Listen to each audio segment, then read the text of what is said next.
की अनेक लोकांना आज फोन गेले आणि त्यांना हिशोब मागितला जातोय की मी तुला एवढं दिलं, गेलं कुठे. पण हे दुर्दैव आहे की आपल्या मतदारसंघात हे कधीच झालं नाही. पैशाचं वाटप ना दमदाटी.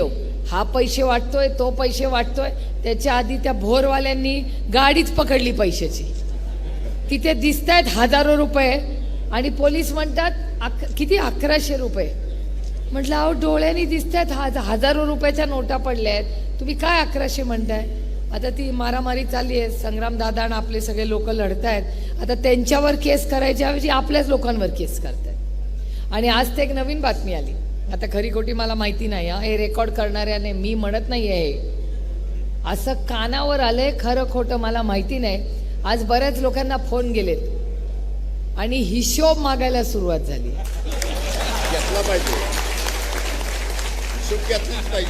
नाही कोण अहो तुम्ही कशासाठी टाळ्या वाजवताय. मी कुठली बँक हिशोब मागते का विचारलं नाही. मी फक्त एवढंच म्हणाले की असं कानावर आलंय उडत उडत की अनेक लोकांना आज फोन गेले आणि त्यांना हिशोब मागितला जातोय की मी तुला एवढं दिलं, गेलं कुठे. मी पैशाचं बोलत नाहीये. हिशोब कशा कशाचा असतो. आपण किराणा मालाचा हिशोब असतो, भाजीवाल्याचा हिशोब असतो. तुम्ही चुकीचे अर्थ काढू नका. प्रत्येक जण आपले, मी काही आरोप करत नाहीये. मी जे कानावर आलं तेवढंच तुम्हाला सांगते. अशी गंमत जम्मत कानावर आली आहे. पुढच्या अजून 8 दिवसात अजून काय काय येईल. जेव्हा पुन्हा भेटू तुम्हीच मला सांगाल अजून काय काय. कारण का ही अशी उडत उडतच बातमी इथून आली आहे माझ्याकडे. पण हे दुर्दैव आहे की आपल्या मतदारसंघात हे कधीच झालं नाही. पैशाचं वाटप ना दमदाटी.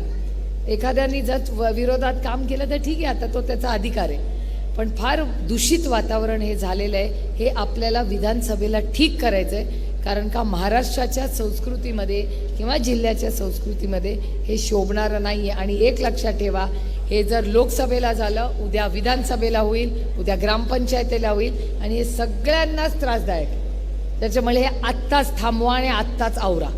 कारण का आत्ता आपण आवरलं नाही तर अडचणी होतील. आणि जर हिशोब मागायला लागत असेल तर रोहित म्हणला ही गोष्ट खरी आहे की नेते खोक्यावाले असू शकतील, पण ह्या देशातली जनता बिकाऊ नाही हे या सरकारमध्ये जातं. सर्वसामान्य माणूस हा निष्ठावान आहे. तो काय असल्या भानगडी करत नाही.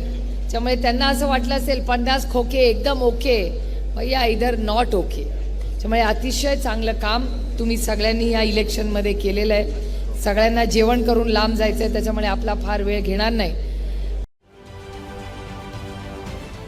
महाराष्ट्रातील सर्व बातम्यांचे विश्वासार्ह व्यासपीठ. सकाळच्या सर्व सोशल मीडिया प्लॅटफॉर्मला लाईक, फॉलो आणि सबस्क्राईब करा.